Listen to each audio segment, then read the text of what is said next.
नमस्कार मित्रांनो तुमच्या सगळ्या विद्यार्थ्यांसाठी खुशखबर आहे। तर ती म्हणजे तलाठी भरती निकालची आपण वाट पाहतोय, त्याच्यानंतर नॉर्मलायझेशन स्कोर लिस्टची आपण आतुरतेनं प्रतीक्षा करतोय। तर त्या बाबतीत खुशखबर अशी आलेली मित्रांनो, त्या बाबतीत एक नवीन सूचना समोर आलेल्या आहे मित्रांनो। अच्छा 9 तारखेला पेस आरक्षण बाबतीत मित्रांनो सर्वोच्च न्यायालयाचा निर्णय होणार होता, परंतु त्याच्या अगोदरच तुमची तलाठी भरतीची नॉर्मलायझेशन स्कोर लिस्ट म्हणजे ज्याच्यामध्ये तुमचे मार्क वाढणार आहे ती लिस्ट आणि महत्त्वपूर्ण म्हणजे फायनल मेरिट बाबतीत मित्रांनो आपल्याला खुशखबर पाहायला भेटणार आहे 2 दिवसाच्या आत। तर त्याच्यामध्ये तुमची नॉर्मलायझेशन स्कोर लिस्ट असू शकते आणि सेकंड नंबरला महत्त्वपूर्ण म्हणजे तलाठी भरती फायनल मेरिट।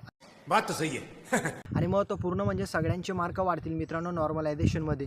तर सगळ्यांसाठी गुड न्यूज आहे, लक्षात असू द्या। आणि अशात नवनवीन अपडेट बघा, समोरची अपडेट जशी येईल तशी मी तुम्हाला देणार आहे, त्यामुळे चॅनलवरती नवीन असाल तर व्हिडिओला लाईक करा आणि चॅनलला सबस्क्राईब करून घ्या। येणाऱ्या सर्व अपडेटी सर्वप्रथम तुम्हाला आपल्या चॅनलवरती पाहायला मिळत असतात। तर व्हिडिओला लाईक करा आणि चॅनलला सबस्क्राईब करा। जय हिंद।